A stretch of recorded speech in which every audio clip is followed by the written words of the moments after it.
brews, and banter. Hey, Frank. Hey, Roman, how are you? Doing great. We're here with PJ. Would you like to introduce yourself and then we'll start from there? Yeah, I'm PJ, and I own the X Gym since 1998, and I've been a personal trainer since 1987. And so just been long, really super fun journey. Invented my own exercise methodology, and also biohacker, anti-aging expert, and research nerd. Good. We'll talk about all that for sure. Love all of that. Yeah. So, Mhm. well, we're gonna cheers here. I don't know if you got a drink or not, but we're enjoying Roaring Twenties Brewing Company that's sponsoring this episode for us. So we appreciate that. Cheers, Frank. Cheers, PJ. Cheers. Cheers. Where are you located? Kirkland, Washington. Oh, And is this where originally X Gym started from? Yeah, we've actually expanded and moved a couple times. So we started in Seattle, it's just about 10 minutes away, and then expanded, moved, and now we're here in Kirkland. And so we have our facility here that's physical where people come and they do small group training and one-on-one training. We also do a ton of online training. Huh. And then we have an Subscription-based? exercise app that people use all around the world, and a brain type test. So lots of new technology and unique inventions that we've come up with. The online training, is that a subscription base? Or do you Well, buy the online training is just monthly membership. So it's just kind of like coming to the X Gym, except people are too far away to come to the X Gym. So we just train them through FaceTime or Teams. It's kind of interesting because we've been doing online training since 2017. So when COVID hit and they started shutting down the gyms, but keeping open the casinos and liquor stores, then we did the online thing, and we had already been doing it for years. Mm. And everybody else all the other gyms were freaking out and trying to figure it out for the first time, and just super awkward. But we were the OG, and so it was easy for us. And so that was no big of a deal. But the interesting thing is, even though our members knew that we were doing online training before the shutdown, they still preferred to come in the gym, even if their commute was, 10 minutes or more. But then once they were forced into it, then half of them, actually more than half of them, just stayed with the online, even if they were just 10 minutes away, because it was just as effective, and it was so much more convenient because they didn't have to drive that 10 minutes each way, and they could use their own shower and all that kind of stuff. And so that was an interesting thing to see that I didn't expect. So how did you, once you experience that kind of data from your clients, how did you utilize that and expand into your business? Well, we were able to open up more live slots at the X Gym. So that's how it expanded the business. And some of our trainers can train from home. So they can train, because online, you don't have to we do a lot of training. Our trainers do a lot of training at the X Gym that's online. So they're either training somebody on the floor in the gym, or they're training somebody at the counter with the iPad. And sometimes both. Sometimes there's a person in the gym at the same time as another trainer is training someone online at the counter. So it was nice to be able to add more slots to the schedule as well. So that's how it helped. So all the training is live. There's no pre-recorded exercises that somebody can like refer back to and use that. The one-on-one training live is live if it's online or in the gym. We have an exercise app that people can also subscribe to, and those are videos. So the app is not live, it's recorded videos, and they can go into the app and then make their own workout by selecting videos with the filter and put together their own 21-minute routine, because all our workouts are just 21 minutes. Or they can just do one exercise, or they can they can select one of the 21-minute routines where the exercises are put together for them. And which is kind of nice, especially with the app, because then people who are super busy can, and they only have 3 minutes, then they just do one exercise. They pull up their phone and they scroll through and see which one they want to do. And then boom, 3-minute exercise. We call that an exercise snack. And then they just do that one exercise. And that's because busy people come to the X Gym. And so busy people love that functionality. And the reason we have so many busy people is because it only takes 21 minutes and it's just twice a week. Yep. I like the snack idea. Give your body a snack, don't let it starve. Yeah. Well, you know, there's recent research on it too, that exercise snacks are actually really beneficial. You don't have to commit to a big, huge, long, whole workout, because sometimes psychologically, that's just tough to swallow. Yeah. And it gets in people's way, especially the New Year's resolutionaries, I call them, where they make their resolutions and then they commit to at least 3 workouts per week at the gym. And those traditional workouts are an hour. So that's 3 hours a week. And then you add the commute time. So now you're talking, 4 or 5 hours a week of commitment. But with the app, there's none of that. And you can just do a snack. Mhm. And if you have a spare 3 minutes, you just fit it in. And 3 minutes isn't long enough to get overly exhausted or sweaty. And so you can do it even in your work clothes during the day and just take that break. And it's really invigorating and vitalizing when you take a break and you do an intense 3 minutes. Mhm. It's really good for the brain. It's really good for the body. Oh, sorry. No. I was just going to get into that. I mean, I know there's some different, I guess, physiological or psychological sort of facets to your business as far as Mhm. what's involved with your brain and the calorie count. Mhm. If you want to get into some of that, we can talk about that as well. Oh yeah, it's brain training, and every workout we do is body training and brain training, because the workout methods I invented are very controlled motion. It's kind of like Tai Chi, but with resistance. And because it's time under tension, like Tai Chi, and controlled movements, you don't need heavy weights. It's kind of opposite of CrossFit, where you're using really heavy weights and fast ballistic motions and kipping and all these explosive kind of movements and motions. It's very controlled motion, and you're staying in tension for a really long time. And each exercise takes about 3 minutes without any rest until complete muscle fatigue. So it's endurance training, it's nerve training, it's brain training, it's strength training, all in one workout. But because of the motion and because of the required focus of the brain and the control of the nerves to control everything, the motion and the movements, there's 7 different methods and 30 different splinter techniques, very in-depth, kind of complicated program, then it takes a lot of concentration. And so that's what's so good about the brain, and why the brain gets so many benefits, is because anytime that you are concentrating, you're benefiting the prefrontal cortex, the front part of the brain, as you're benefiting the motor cortex, the back part of the brain. And you're benefiting both together and linking them together. So people get more coordinated. You get better at focusing on things. You get worse at multitasking and better at focusing, which is a good thing, because we're not supposed to multitask.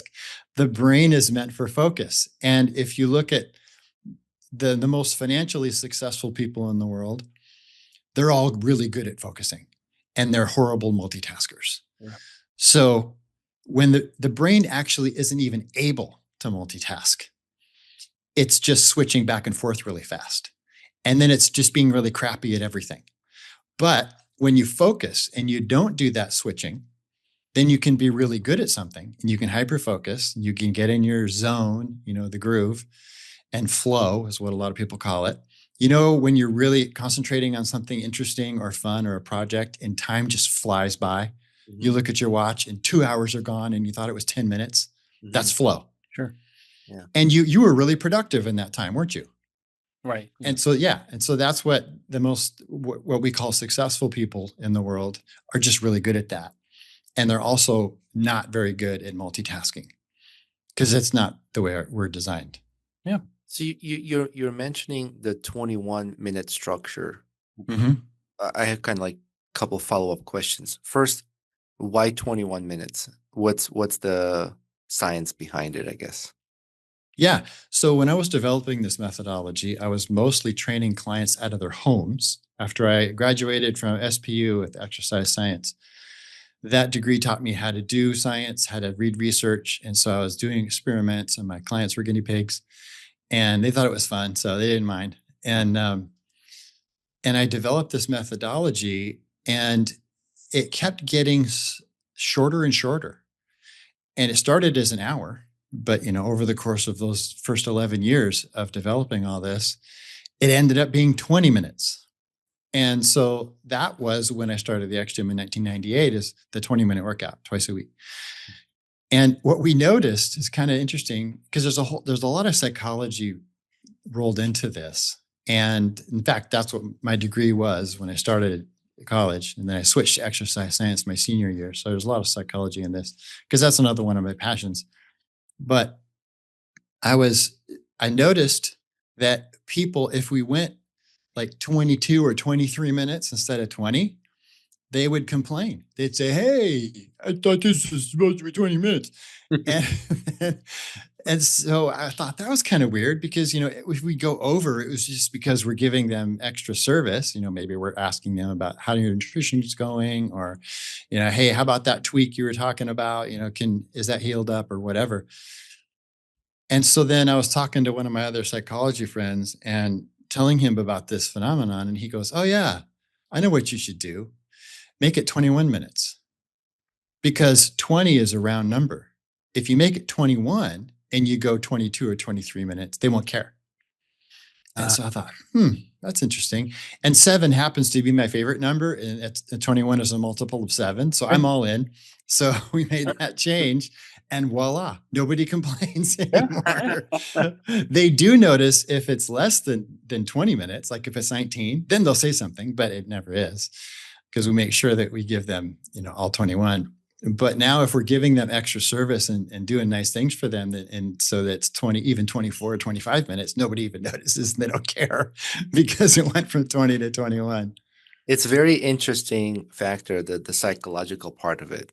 I took marketing classes and they talked about some brands and the logos, why they're designed certain way. And there's a psychological study behind the branding. And what your brain retains, how easily is something recognizable. And it's interesting to know, I was wondering why 21 minutes. Yeah. It makes sense. When I used to go to the gym with my friends and we do reps, we never stopped at 10.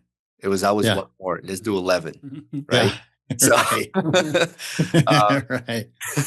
And then, so my other question was after that, when you say the intense snack, those 3 minutes, now, is that intensity only for the snacks, or is that the kind of intensity level you do for the whole 21 minutes? Yeah, every exercise is like that. So in a 21-minute workout, it's going to be 5 or 6 exercises. And each exercise is going to be about 3 minutes. So that's on average. Some are 2.5, some are 3.5, but it's average about 3 minutes. And the easiest way to explain it is using our slow motion method. So what you would do is, like, for instance, a push-up. You would start at the floor, very straight body, and then push up to 7 to 10 seconds. So it's going to take you a really long time to get to the top. Wow. And that's time under tension. And then the top is actually only 2/3 of the way up. So when you're at the top, your elbows are still bent because you're not locking out. You didn't go all the way up to straight arms.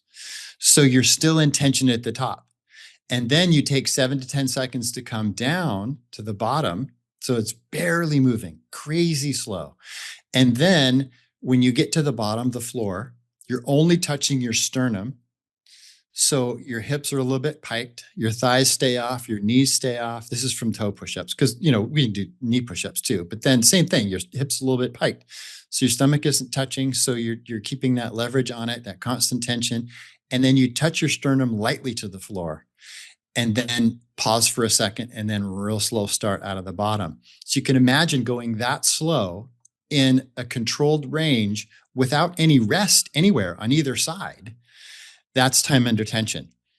And doing it that way, you can probably imagine how hard it would be to do 3 minutes of that, right? Yeah. So if you can do, for instance, if you could do 50 push-ups, good range push-ups, you would not be able to do more than 2 minutes of this. And so then at 2 minutes, you fail. And then when you fail, then you're doing the splinter technique. So you're done with the regular reps. Now you're doing the splinter techniques, which could be pulses, or it could be shifting right to left, or it could be wiggling your elbows.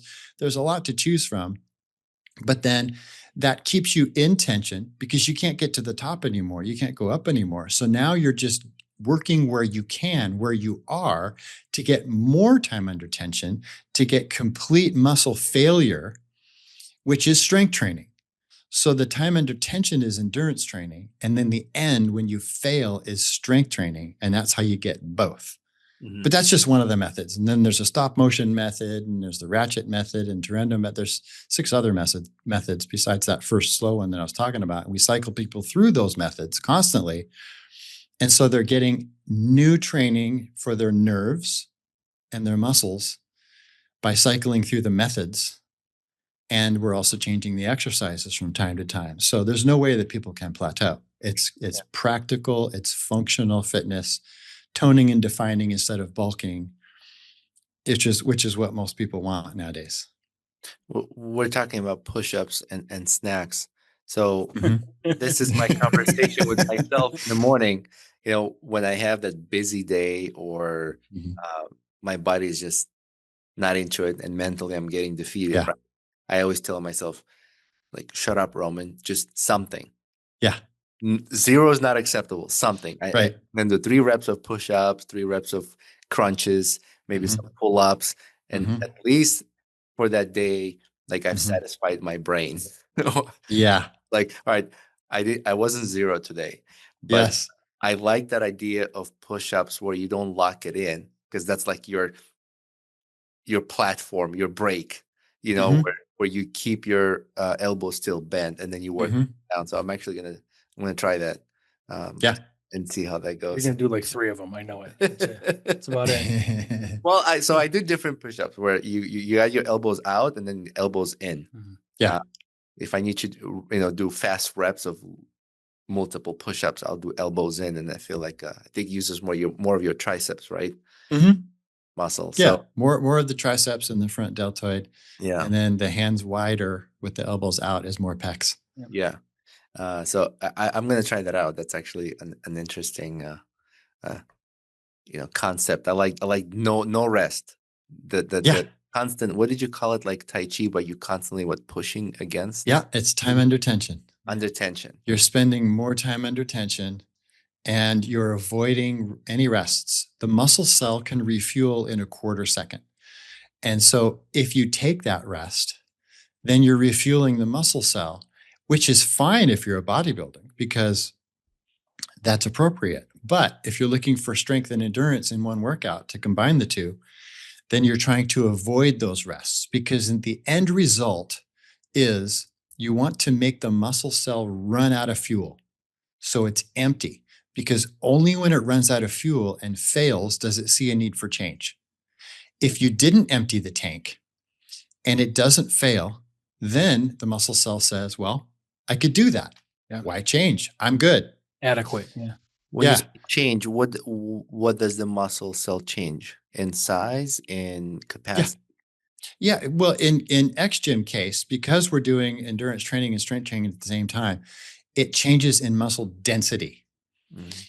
In the case of bodybuilding, it changes in size. And the reason that it does is because bodybuilders and CrossFitters are doing really ballistic, fast, jerky reps that create a lot of momentum, and you're getting micro tears because of that momentum and heavy weight.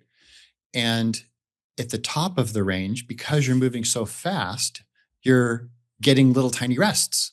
The muscle is getting rest because when you get to the top of the range, you built up so much speed and momentum that when you change direction to come back down, the muscle isn't doing anything. So it turns off. And if it has a quarter second, which isn't much time, it has more than that in a traditional rep on the way back down, it's refueling. Mhm. Now, again, if you're looking for just raw power and for bulking, that's the way to do it. And so bodybuilders should keep doing it that way. But for people who want more endurance and functional fitness and toning and defining versus bulking, our way is the way to do it, to stay in time under tension to make it run out of fuel. So then it gets stronger, but it also builds endurance. Well, when you use your body weight, is that called aesthetic? What do you call it when you use your body weight for exercises? Not Well, calisthenics is the most Calisthenics. common word for that. Okay. Yeah. And that's fascinating. That's a fascinating world, the calisthenics world, because it's really in the last 10 or 15 years that that's become a lot more popular. And if you just go to YouTube and you Google calisthenics, then you'll see those people are amazing. They're jacked, and they don't work out in a gym. They work out outside in a calisthenic park or something, and they're doing push-ups and dips and pull-ups and front levers and planches and body flags and all that fun stuff. And they're just playing like on a playground. Mhm. And it's all their body weight. It's just their body weight. Do you remember Herschel Walker? Oh yeah. Yeah. So look him up too if you aren't familiar with him. Older people like me know him, but Like me, same. he was jacked. He still is. Uh-huh. I think he's in his 60s now, but he was a football player, Heisman Trophy winner, and amazing pro player, and just his physique was amazing. But he built it with calisthenics because he was too poor to go to a gym or have equipment. So he just used his body. And then when he got to the college, when he was playing in college and they had their version of the combine, one of the things that they did back then, like they do in the NFL combine, is bench press, 225 pounds, and you rep it as many times as you can. That's one of the combine tests. So Herschel's in line and he gets up to the bench and he goes, "Okay, can somebody show me how to do this?" And they're like, "What?" Yeah. And he goes, "Well, I've never done a bench press." And like, now come on. Because, the guy's jacked. Everybody knew him. He's super strong. Yeah. No one ever saw him in the gym. And he goes, "Yeah, this is my first time." And so he got down on the bench. And after 25 reps, he racked the barbell. And everybody's like, "Wow, that was incredible. Why did you stop?" And he goes, "Well, that's more than I saw anybody else do. And I just got bored." Yeah. So wasn't Bo Jackson similar? Like he didn't lift weights either. I don't know about him. I But remember, he was jacked too. I remember I read a book about him, and I think he put a weight room in the front of his, I guess would have been his mansion, just to make people think that he used it. Oh, really? Yeah. It's ridiculous. I mean, these guys. Funny. Herschel Walker. I mean, even 5-6 years ago, I remember him saying that he's involved in government or whatever he was doing, but he said that at that time he could still outrun most of the people in the NFL. Wow. Yeah. I mean, as a 50-something-year-old. Oh, sure. He doesn't. I mean, so you're anti-aging. I get that. I think Herschel Walker is doing it. Oh, totally. Yeah. So He's definitely anti-aging. Go ahead. Sorry, with X, is this calisthenic or is there equipment involved? Oh, there's equipment. Yeah. We do mostly body weight training. So if you were to visit us 15 years ago, you would see a lot more typical gym machines. But we have evolved away from that and phased them out because our people want functional fitness. Gym machines are great if you're a bodybuilder and you want to get jacked. But if you're not, if you're more concerned with practical fitness, where you can do fun stuff outside or like our members, they want to be able to play with their kids and grandkids and just run around with them and enjoy life and have a good quality of life. Then it's about functional fitness, and machines are guiding your motions.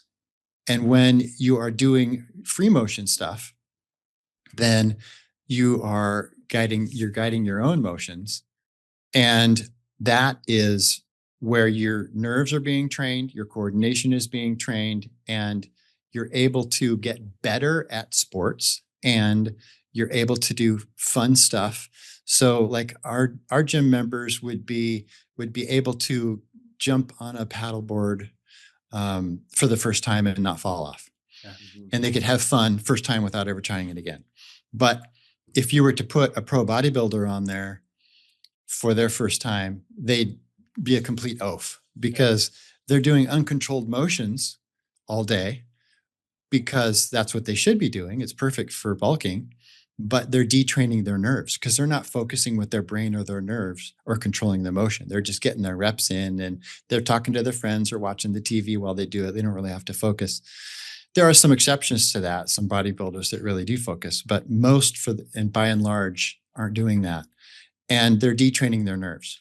So that's the difference between machine training, uncontrolled motions, and free motion training and functional fitness with controlled motions. That's interesting to think about. I didn't think about it that way. I Yeah. didn't either.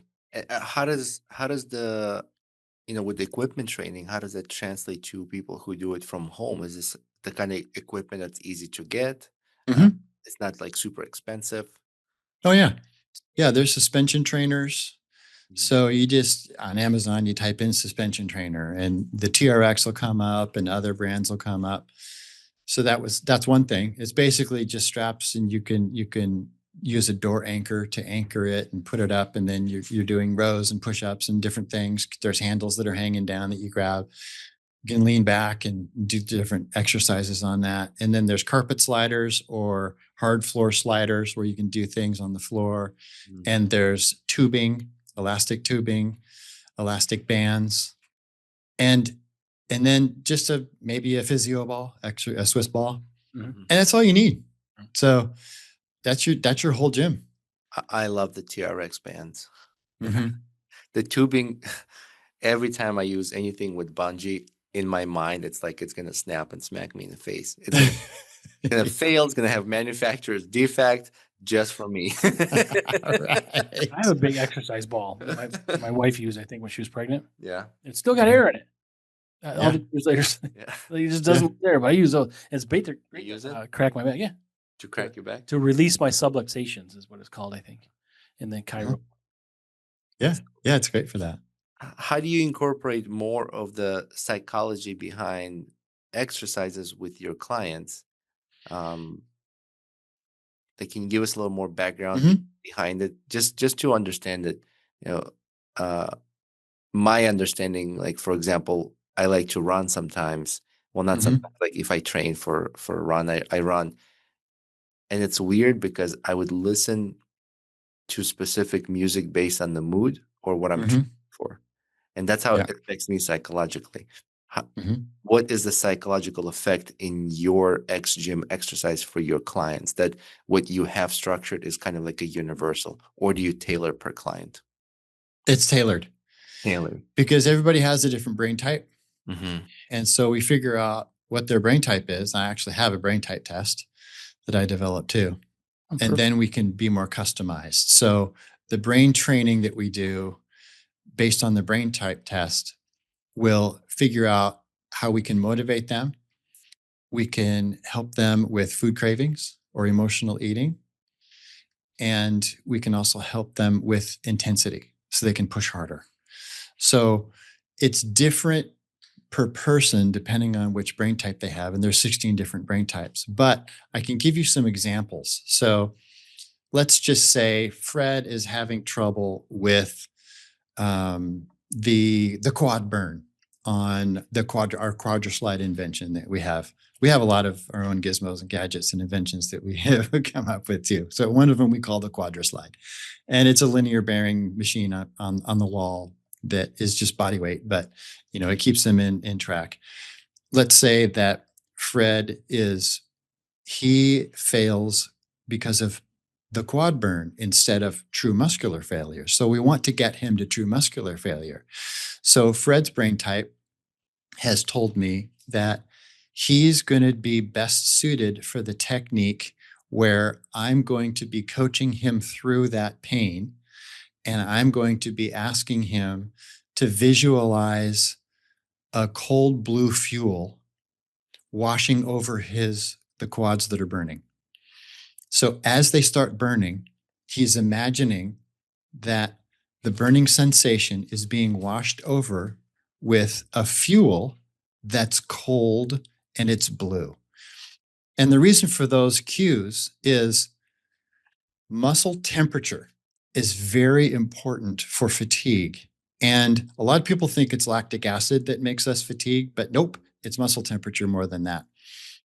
It's really hydrogen ions and muscle temperature. So what we're telling him to do is to trick his brain into thinking the muscle is cooler than it is, because the brain is the boss of the muscle, and the brain is the thing that's going to tell the muscle to shut down with too much heat. Now, the brain always tells the muscle to shut down way sooner than it really needs to.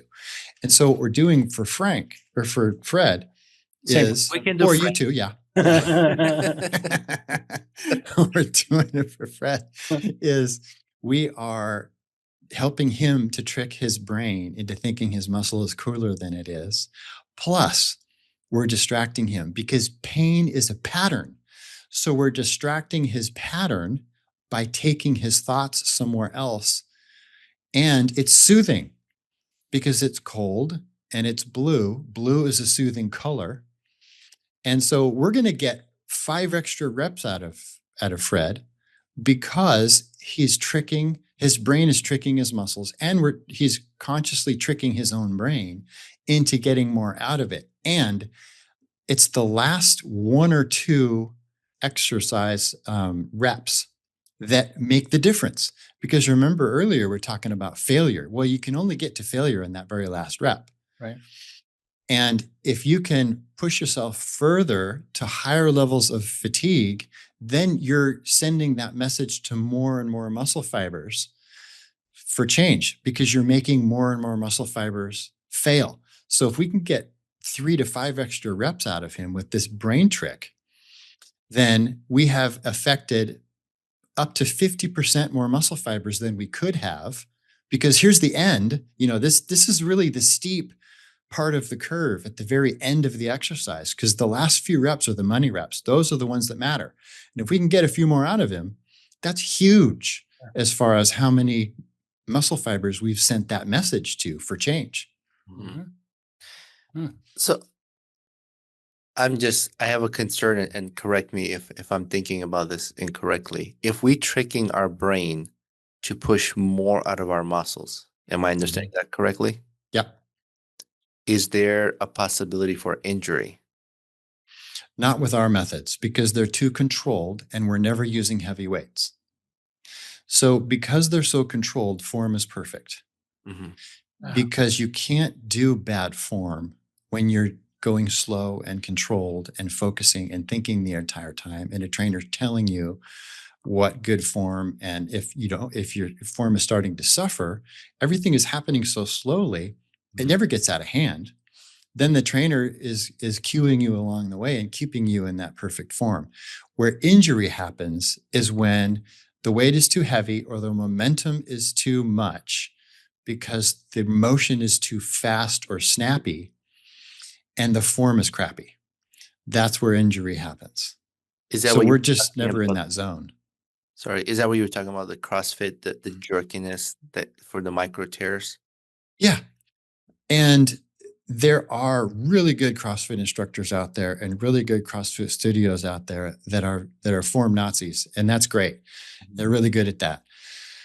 But CrossFit is also known for injuries, and that could be when people start to care more about their PRs and getting on the whiteboard over on the wall than form. And people, around them yelling and encouraging, which is great. The energy is awesome. But you get to the point where you're trying to push each other and yourself because of a number, then you could put yourself in danger because you could be compromising form or speed. Your body's going to want to cheat to get that extra rep, to get that new PR and all that kind of stuff. We don't care about any of that at X Gym. We don't have a whiteboard. We don't care about PRs. We don't care.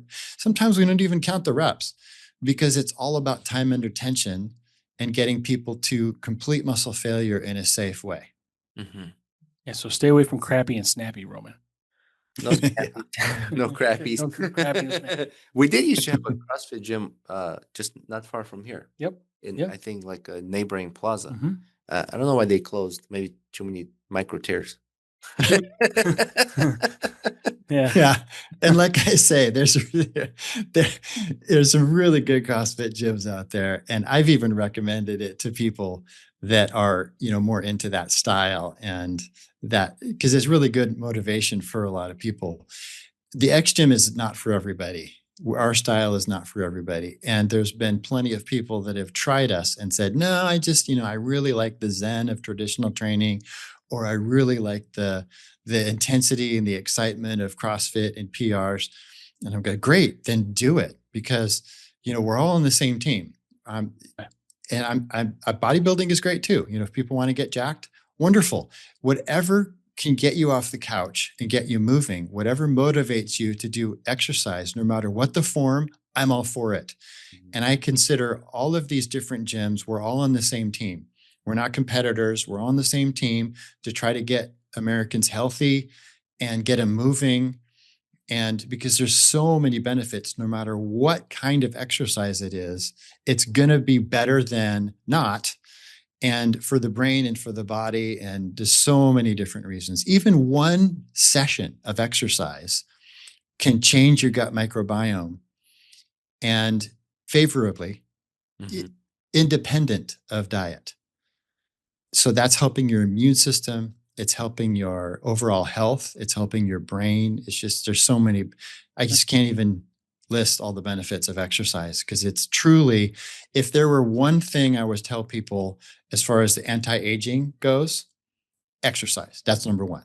Oxygen to the brain and moving your body. That's number one.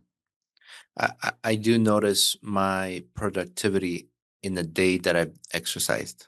Like it's different. My brain functions better, more focused. The day I only had a snack, I can tell the difference. Totally. Oh yeah, huge. And there's a couple of reasons for that. One is kind of what you just mentioned. You're just circulation and energy levels, and you're getting everything stimulated from, all your tissues in your brain and your lungs and your heart and all that. So it's vitalizing. And the other is when you're doing exercise, you're creating chemicals in your body that change you and your brain wiring. And so it's a chemical dump ranging from just serotonin to dopamine to norepinephrine to hormones, testosterone, all those things.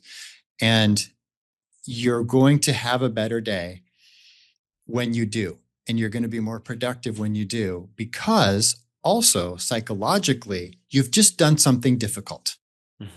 And so when people start their day and, everybody's got their big rock, right? I got to get this one thing done today. This is the hardest thing I have to do today. And most people will put that off until they don't do it. And then they put it off till tomorrow and they procrastinate their big rock. But when you do, because it's hard, but when you do something physically hard, like an exercise snack, for instance, then that big rock doesn't seem so big, and you're more likely to be able to get that done. So there's another reason. Yeah. See, you guys are on the all-star team right now. I'm kind of like a reserve or like a second string.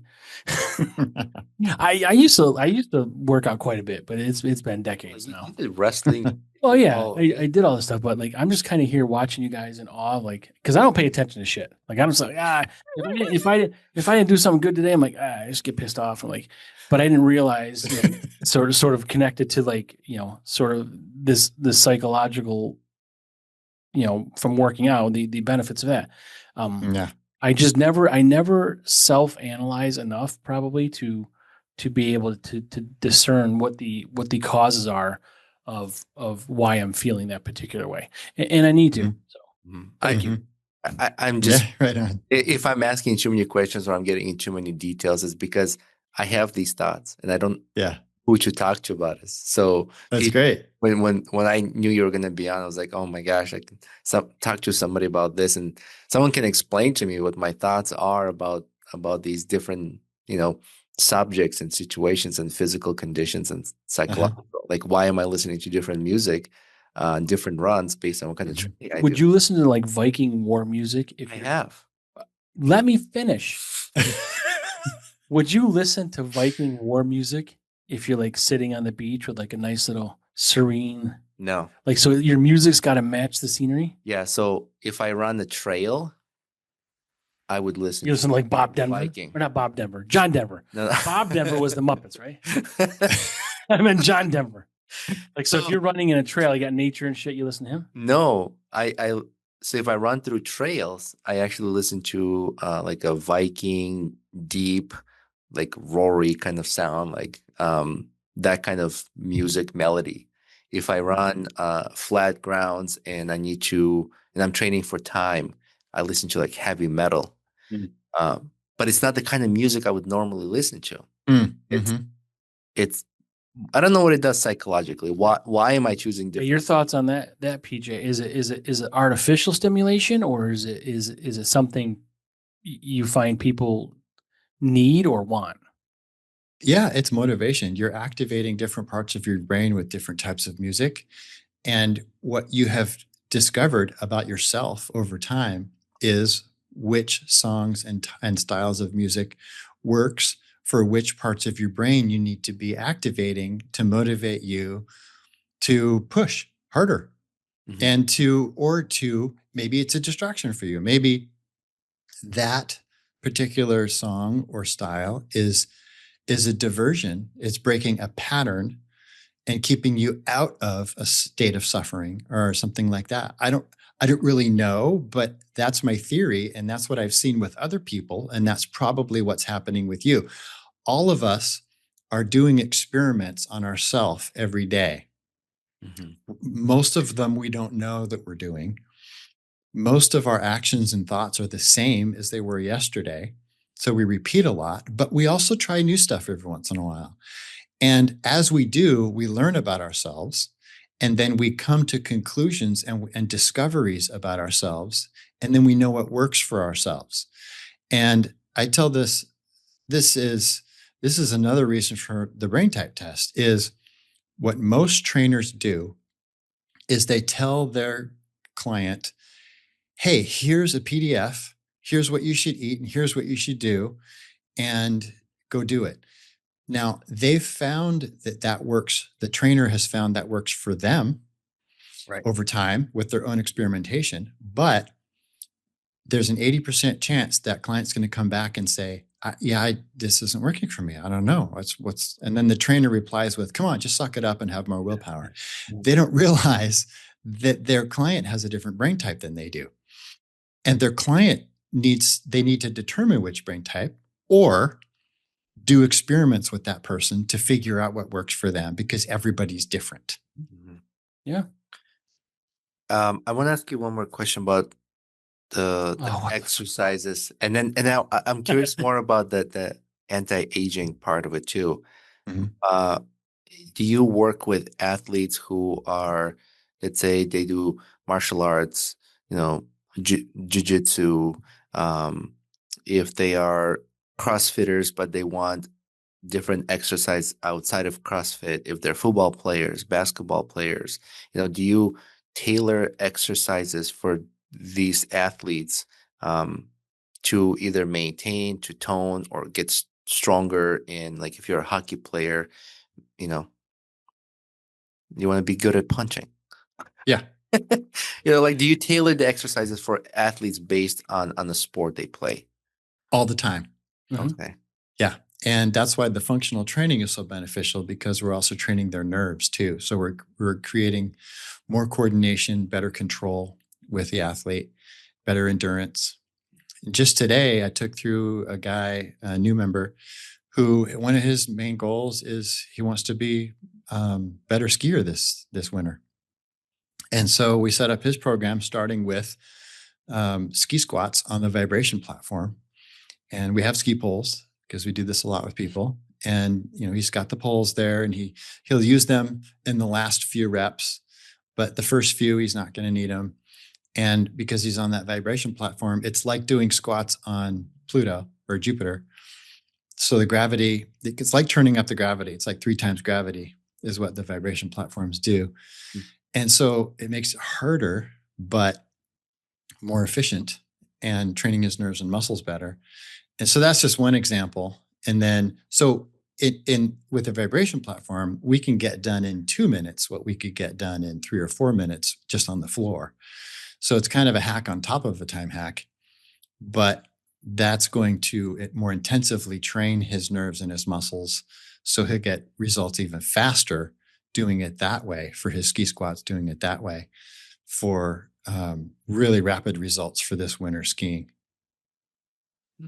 Nice. How about holistically? I mean, I don't know if that's something you offer, but how do you feel about I mean, I guess it's part of getting your mind right, but do you encourage any kind of meditation, yoga, stuff like this? Yeah, Yeah, absolutely. So we're training the brain when they're working out with us, and because of the focus, they are actually meditating. It is a form of meditation. The basic definition of meditation is just focusing on something, on one thing. That's what meditation is.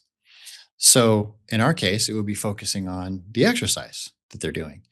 And the intense is very intense focus. So we're not like your typical personal trainer that's also a part-time psychologist where, you're talking with them about your day and your life and your relationship stuff. We don't have time for that. And we're too focused for that. And it's only 21 minutes. And so people are just coming, they're getting their workout, and they're focusing and they're concentrating and they're using their prefrontal cortex to do all that. So their brain is getting stronger and they're meditating. And so that's why it's another form of stress release, not just the physical release of the exercise and the exertion itself, but the brain focus.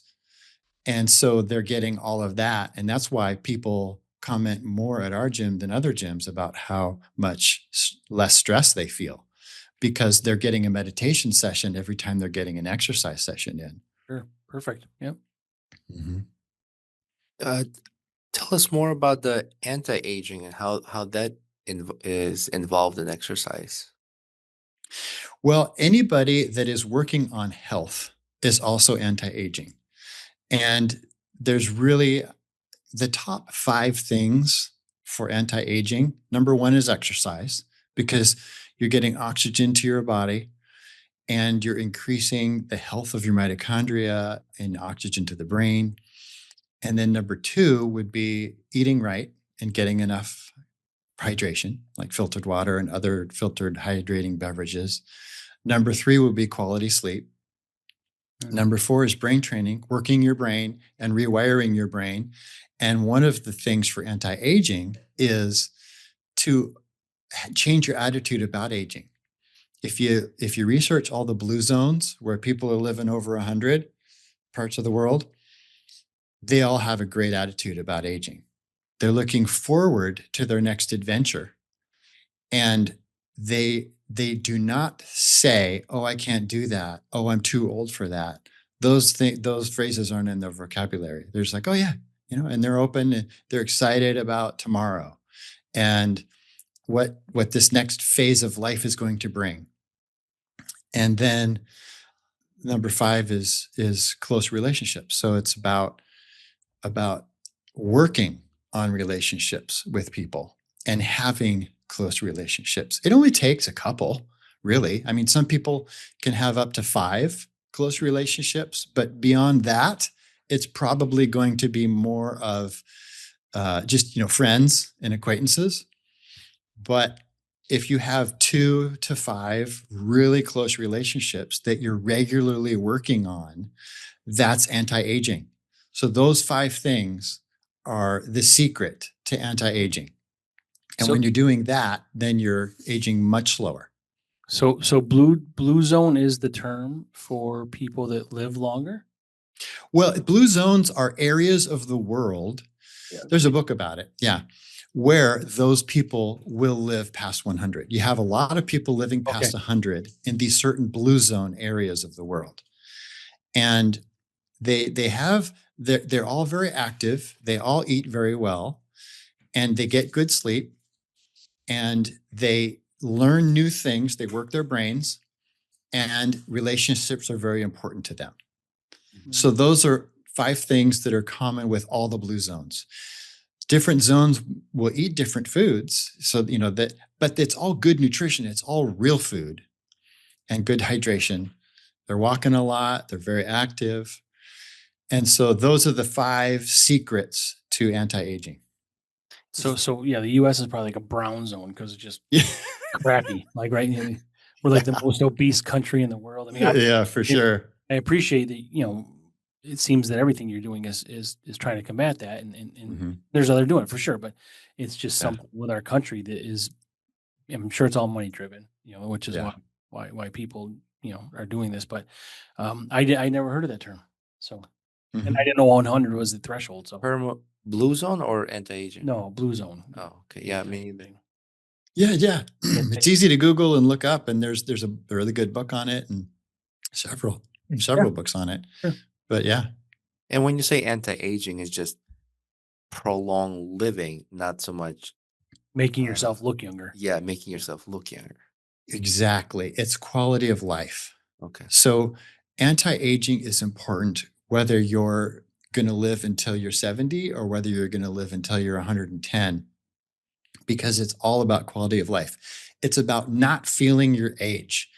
Maybe you'll look your age, and that's okay. It doesn't really matter what you look like, but it's about how you feel. It's about the vitality, about what you can do, and not having the normal limitations of people who are getting old and saying that and feeling old. Mm-hmm. So I like what you've mentioned about anti-aging, the factors, right? The relationship, the sleep, exercise, nutrition. So those are the things that is not expensive. What I find eating healthy is unfortunately expensive. Right. And that would be kind of like the tough part, because I'm trying to, look at all demographic of people in different financial situations. How can they look at their situation and combat that and work on their anti-aging and not be restrained financially. And I like that those factors play a role where you don't have to think about that, it's expensive to do that. Oh, it must be nice for these people, but we can do it. So it's doable. Just that one factor that comes into play where eating healthier. And you've mentioned that you guys talk to your clients about what you eat. And is this something that you do? Like you work on nutrition part of it with your clients? Yep. And starting with real food. So anybody, no matter how their economics are unfolding, can eat real food instead of processed food. And so what I tell people is buy your food from the outside edges of the grocery store. Don't go down the aisles, because the outside edges are where you're going to find the real food. And read your ingredient list. If it's one ingredient or there is no ingredient list because it's only one thing, that's real food. But if you pick up a bag or box and the ingredient list is a paragraph, that's not food. That's a food-like substance. And if you change to real food, and that's not expensive, and if you have a bigger budget, then you can choose to go organic, and that's of course better. But the first step is just start eating your real food, and just switch to that. Yeah, I have a conspiracy theory about this. So, the processed food, it's just shit, junk food, right? So, but it's dollar driven. They make a lot of money. You don't feel full off it, so you eat more. All these things. It relates to more healthcare. So now it's a money grab, and I always think, like, I wonder if our government, doesn't care about people living longer because they don't want those people that are living longer to suck off the system, such as Social Security, when you could have the younger people contributing and making money to go into that system. So then you kind of like, peg them off when they're old and move them in when they're young. That's my theory. I don't know if it's my theory. It's my thought. I feel like it's not so much government. It's the corporations that make it easily accessible. But government is approving this bullshit food that people are buying. Well, again, it's finance driven. I feel like it's nowadays. I feel like being in government position is more of a business. Let's get the expert. What's the expert supposed to serving people? But yeah. What are your take on that, DJ? So, well, I think it is a conspiracy, and it does come to money. So, the processed food is full of artificial ingredients and specific ingredients that they make that are synthetic, that aren't actually food. Anything that's not a real food is processed, and a lot of it is synthetic, and it's been manufactured in a factory somewhere or a lab. And, maybe it's even a drug, of sorts, not like prescription or anything, but they put those things in there to make it's called the bliss point, where they're messing with your brain and making your brain believe, oh my gosh, this is so much more delicious than real food, that I have to have this. And so they're creating an addiction to their product because they want you to come back and buy more of it. And the chemicals and ingredients that they're putting in there also mess with your satiety system so you don't get full. Yeah. So you keep eating it. So now you're eating more of their product and you're addicted. So you're going to go back and buy it again. So that's profit. Now, there's the other part where that is also making you unhealthy, but they can keep you alive with drugs. That's right. Yeah. And so you're going to be really unhealthy because you're eating this processed food. Then you're going to have to go get those drugs, and they're going to make money off you that way too. And they're going to keep you alive longer as an unhealthy person with medical interventions, and keep selling you that food and keep selling you those drugs while they keep you alive, miserable and unhealthy. So how's that? No, so you're absolutely right. And I have the perfect example of this. And Roman's going to hate me, but we went to Delaware last week. On the way down, I had found these certain flavor of corn chips that's really popular. Roman ate the entire bag. You did. Entire bag. Well, but when you say an entire bag, if it's like 14 inches, it's only full to like 7 inches anyway. Yeah. So you ate a lot of air in there. You ate 6.5 inches of it. I've never had Taco Bell flavored Doritos. Yeah. It was I was like, what the hell, dude? Take these away from me. It's everything PJ says. They want to addict you, and then you don't get full. So that's why it's so easy to binge and eat a box of Cheez-Its. It makes sense. It's as if fast food industry and pharmaceutical industry, it's like they're colluding. They're like, oh yeah, this is perfect formula. Yeah. It is, yeah. And through research and through their labs and scientists, they have figured out that perfect formula, and they have captured us. But the first step is just knowing that they're doing that, just the knowledge, and then looking at the paragraph long ingredient list of things that you can't pronounce, the words that you've never seen before. And those are those ingredients that I'm talking about. So just looking at that and then getting mad because of their manipulation of what they're trying to do to you to make you addicted, but it's also making you unhealthy. Their main purpose is to make you addicted. But the pharma companies love that it's also making you unhealthy because now they get to treat you with their medicines to keep you alive. Yep, 100% for sure. Well, what's this? What's the popular weight loss drug now? Oh, Wegovy or Zepbound or GLP-1. Ozempic. Ozempic. Yeah. There's a lot of them, and they're all GLP-1 antagonists. Yeah. Tirzepatide or something like that. Yeah. There's several. I just don't think that's good for your body. You might Yeah. see instant result, well, not instant, but faster, expedited results. But it's just like, what are you doing? Are you just tricking your body?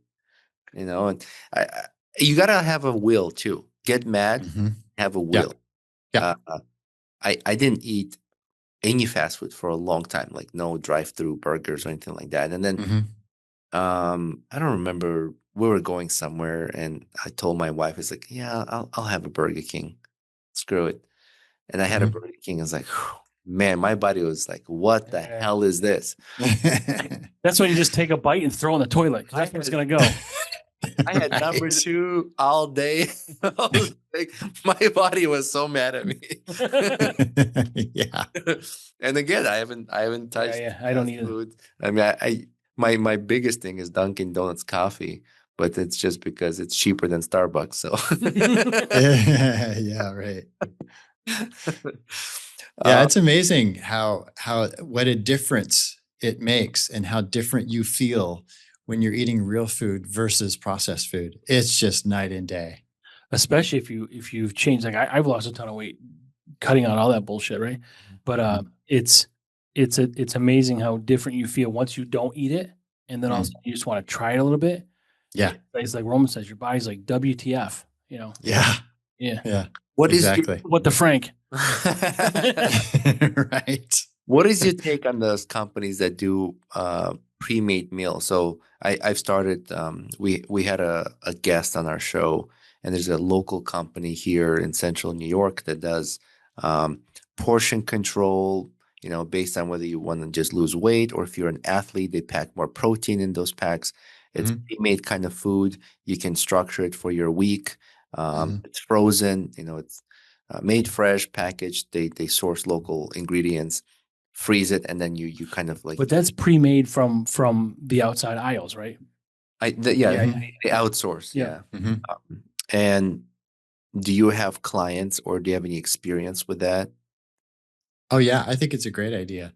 For really busy people, it's fantastic because what you're doing, even if you can get a couple different kinds of services like that. You can get the ones that just deliver the ingredients and then you put them together and make a meal, or they'll deliver a meal, but it's not cooked, and then you cook it, that last step, or they'll deliver something fully cooked and now you're just reheating it. Hmm. So all of them are great, especially if it's real food, like we were talking about, because what they're doing is saving you the step of shopping and prepping. Yeah. Hmm. So you're not doing the shopping and you're not doing the cutting and portioning. They've done all that for you. And that saves a lot of time. So for people where, time is important, that's fantastic. And for people who have their own time that do have enough time that for the shopping and the prepping, then I recommend that because there is something that almost magical that happens to food when you're doing the prepping yourself. And the digestion improves, the absorption improves, and they scientists don't understand yet what that is, but it's when you're interacting with food, then you are actually changing the molecules of that food. I know it sounds weird, but Dr. Emoto, Japanese scientist, first discovered this, that energy, like mood and intention energy, changes the structure of water, and food is mostly water. And so when you're preparing, especially when you're grateful for it or you enjoy it, then you're changing your own digestive system, changing your own body water, and you're changing the structure of the water in the food. So there's that part. But even if you're not doing that and you are just ordering real food, then if you are thankful for it and you show gratitude for it, like praying before you're eating, then which I do, um, and because I'm thanking God for it, but also because I'm grateful, and that they have done studies that show that actually changes the structure of the food to make it more digestible. but you're also changing your own structure, your own body water structure to prepare for the food that's coming in. And so you're giving yourself a step forward in the process, and you're going to absorb it better. It's really cool stuff, but there's a lot to it. But it just gets back to the point of do what you can to eat real food. Right. And if it means someone else is doing the prepping and the shopping and you're ordering that, or if it means, whatever, doing it yourself, just that's the first step. It's just start eating real food. Yeah. Can't beat the direct, fresh food from your hands, cook and Well, even the eat, flavor. and Yeah. eat it. Yeah. Yeah. Can't beat that. I like Yep. the convenience of it. Yeah. A huge time saver. I Mhm. actually waste less food. I Yep. find that you buy a bunch of stuff at the groceries, you cook some of it, you don't finish, leftovers get stay out too long, and then you're like, okay, it's Mhm. garbage now, or so there's less of a waste. Yeah. Time saving, less dishes. I like that. Yeah. Oh, totally. Yeah, that's huge. Yeah, you're saving time before and after Yeah. because you're not doing the shopping and the prepping, and then after you're not doing the dishes. So yeah, there's a lot of time savings to that for sure. And you're And saving water. and saving water. And Mhm. my mom sometimes would say too, is like, because I would say, oh, your pasta tastes so much better than the restaurant. I mean, of course you're gonna say this, but my mom would Yeah. say, she would say, it's because I cook it with love. And Bingo. you know, That's what I was talking about. yeah, That's a perfect example, and that's legit. yeah, It is. When someone else made who cares for you makes your food for you, Mhm. it's going to taste different. Mhm. And Yeah. even if you were to do a blind test where you bring out Yeah. somebody that hates you makes your dinner and brings it out, and then someone who loves you makes your dinner and brings it out, you're going to be able to tell the difference. Yeah, because I'm going to try that because I hate you. well, And then your wife can make some food. So then we'll see if you can tell the difference. a person who hates me is gonna poison my food. So Hey, this tastes like, why does it taste like arsenic and this tastes so good? Right. why is this rice No, plastic? we could do that. We could try that. See when you I just remember my grandma too would say that is because like you said, the energy behind Yeah. that meal, the preparation, the care of Yeah. who's going to eat it versus and in the restaurants there are some chefs who are so passionate Yes. with you really enjoying it. For them it's Yes. art and passion, and that food is amazing. Yes. And you go to a restaurant where it's just like, let's quickly Right. get this pumped out.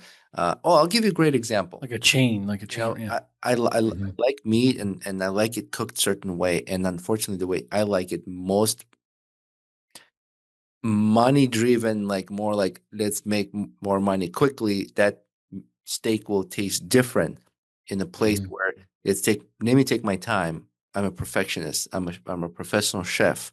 Mhm. Care how my food tastes to the guests, and that's where I taste the difference. So you're okay with waiting to get it. I would rather wait Yeah. longer and have Mhm. delicious Sure. food than something that's rushed and I'm sending it back and I don't like it. Now I worry about sending it back. Well, and that's What are they doing with it? I don't want to eat it anymore. It's like, that's the problem. That's the problem with our country. Everything's in a rush. I mean, you Yep. go to Italy, it's going to take you a while to get your stuff, but it's not pre-made. They're not scooping it out of some metal bin with a sterno can or anything Yeah. throwing your plate. So, Yep. I'm okay with it. Exactly. Yeah. And when you go to Europe, and Italy is a good example, it's a completely different experience when you're eating a meal. You're not in a rush. It takes a long time. You're sitting there, you're mindfully eating. You're talking with the people at your table about the food and the taste and the texture, and you're appreciating it. You're thankful, your gratitude. And the chef in the back is a master chef. They love what they're doing. They're passionate about it. And so that's a big reason why everything tastes better Mhm. in situations like that. there's just instant gratification in specifically in America. Everything is I mean, not even food. It's just even your work life. Everything is just a rush. Everything's Mhm. quick. Everything's now. Everything you see people drive that way. I mean, they take siestas in Mexico. Like for working, they like work 4 hours or whatever, and they sleep for 2, and they go back to work. Like, Yeah. like all these things that are different in the U.S. that you don't get, that you don't it contributes to the problem we're having. My Yeah. experience in Europe has been people are so much laid back. Mhm. They, Yeah. they stay up late too. Mhm. Yeah, because they're getting better sleep. So our 12 hours of bullshit sleep is equal to their 4 hours of awesome sleep. You know? So, PJ, Right. what's when you said before good sleep? What's good sleep? Like Well, our- yeah. if there's a way to get a sleep tracker, then that you'd be able to tell better. That my favorite is the Aura Ring, but they can make you can get a free app on your phone where you can put it in the corner of your bed and it can do a kind of rudimentary okay job at it. But of course, you'd want to put it in airplane mode because you don't want your phone by your head the whole time you're sleeping. But yeah, that and then start to biohack it because everybody's different with that. But you want to get, at our age, you want to get about an hour of deep and an hour and a half of REM minimum. And then the rest is light sleep. And those all three phases are useful and good. But then the total time would be around 7-ish hours. For younger people, they need 8, and kids need even more than that. But Dog needs like 23. yeah, the dog needs 23. Exactly. So that's what quality sleep is. It's getting your REM, it's getting your deep, and then making sure you get enough light in your 7 hours that you're asleep. So if there's a way to monitor and track it, figure out what's going on and how to make the adjustments for Yeah. better sleep. Yeah. And the best way to, even if you don't have a sleep tracker, the best way to prepare for sleep, because you gotta get ready for that, Mhm. is cut off screens an hour before you go to bed and then do some meditation, just focusing. Meditation's simple. It doesn't have to be elaborate and it doesn't have to be a certain style or, buy a program from somebody. It's just sitting and breathing and just focus on your breath. And all it is 3 to 5 minutes. And just relax and breathe and notice how the breath feels going out and how it feels going in, and control it and try to slow it down. Maybe be mindful of your heart rate, or maybe focus on something in front of you and just stay focused for 3 to 5 minutes, more if you can, but that would be, the minimum dose.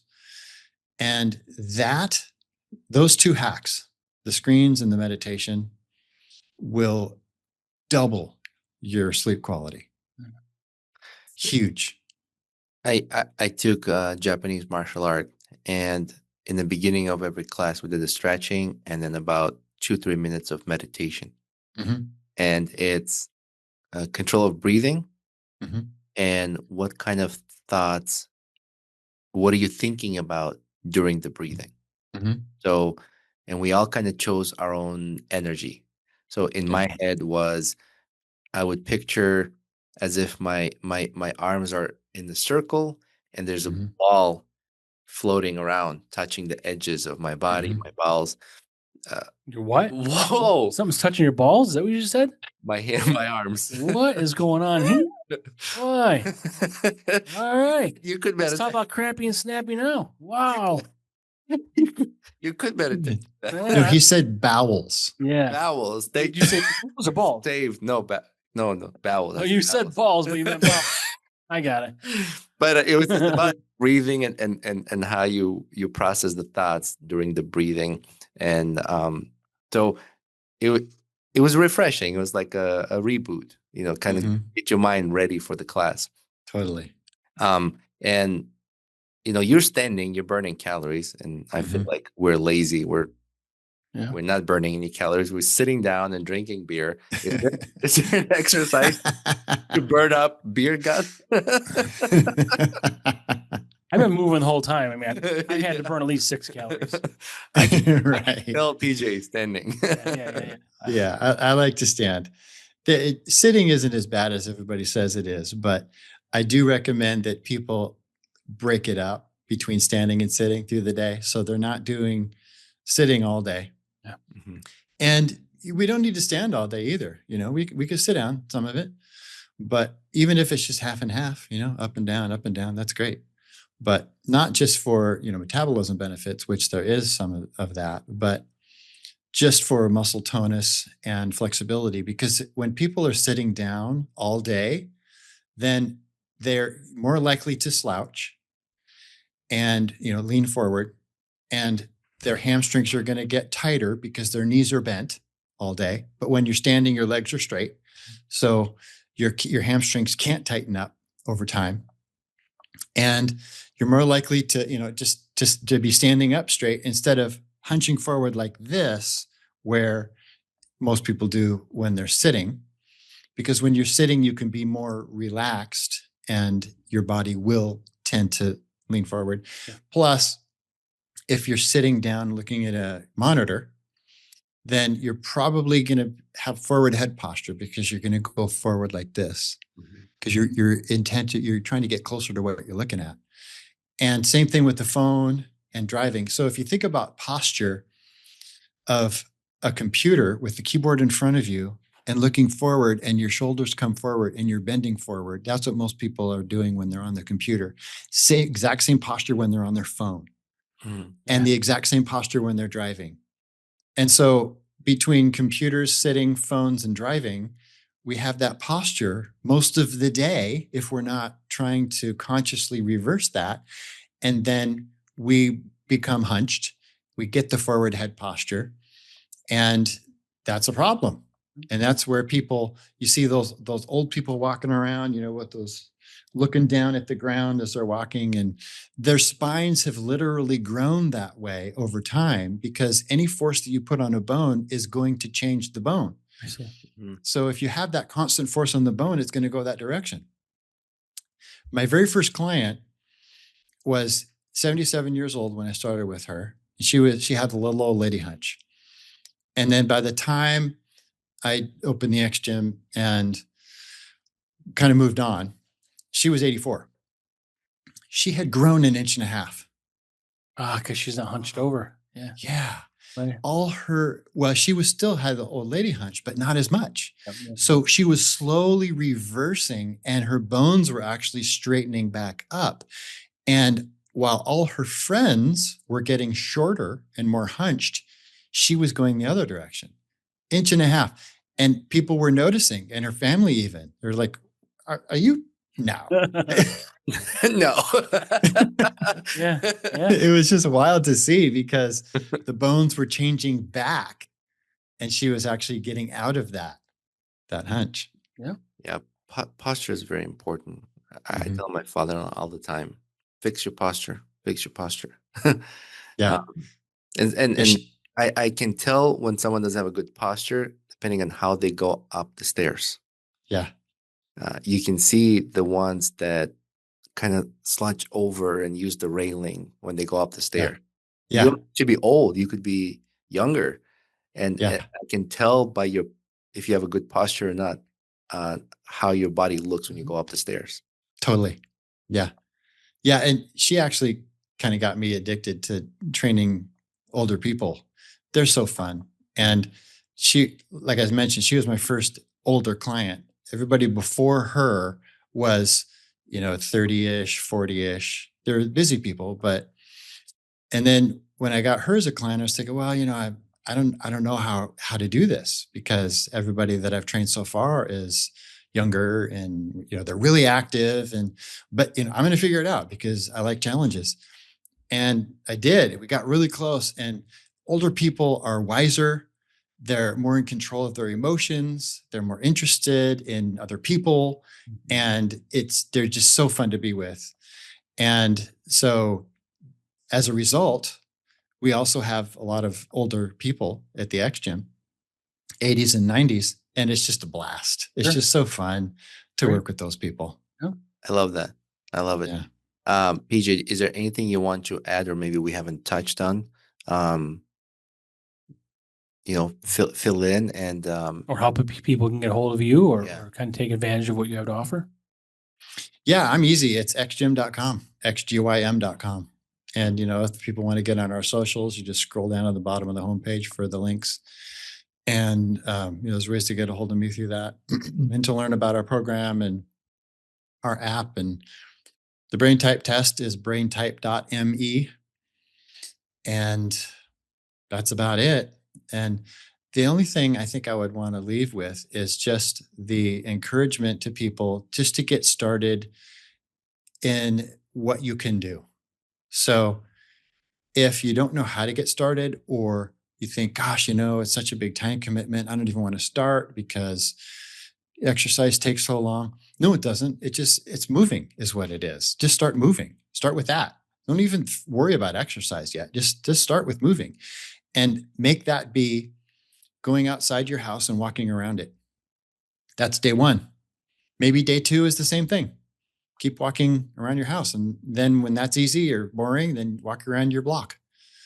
And just to get a habit established. So you're doing something active, even if it's tiny, even if it's a push-up, it's something every day that's as regular as brushing your teeth. And maybe you want to attach it to brushing your teeth, or another trigger, another habit that you already have established. Then you say, okay, well, when I shave, I do 5 push-ups before or after. And you attach it, and then that becomes a pattern, and patterns become habits, and habits become part of who you are. And then you can add to it. But it's building the initial foundation, and then building on that foundation that creates a healthy lifestyle. Mm-hmm. I want to add something. If you think it takes too long, 21 minutes is not long. I bet you spend more time on social media than 21 minutes. Yeah. Mm-hmm. Yeah. Put the damn phone down. Yeah. If people don't have time to do something short like that, even if it's just an exercise snack, people will say, oh, I don't have time for that. Well, if you actually looked at your day and how you spend your time, yeah, you do. Mm-hmm. You can cut something out that's not benefiting you, that's not serving you, and put this in place of that. And you're going to be better person because of it. Mm-hmm. Thank you, PJ. I was looking forward to this. I know we had a hiccup earlier, and I apologize for that. Thank you. We kind of got on a little bit later than our scheduled time, and I was rushing like a maniac. Ask Frank. I was like climbing over these wires, and new studio, new internet connection. Right. So I appreciate you not being upset with us with that, no. and thank you for your patience. But I was really looking forward to having this conversation. It's just such an important factor in our everyday lives that we really need to think about this. What you do and how you look at other gyms, how we all equal, and you're not so competitive and talk down about other gyms. It really shows how big of a person you are. Yep. Right on. Thank you. Thank you, It's Pete. been great. Yeah, it's been super fun talking with you guys, and glad that I was here. Perfect. Thanks for having me. Appreciate it. Stay tight, and we'll talk to you in just a little bit. So I just want to say thank you to all the listeners and followers, and I want to thank Hopped Up Network for also hosting our podcast. And stay tuned on Instagram. We're going to be doing the giveaway shortly. And Roaring 20s Brewery. Roaring 20s Brewery for sponsoring this podcast as well. Thank you, everybody. Thank you. Bye. Bye.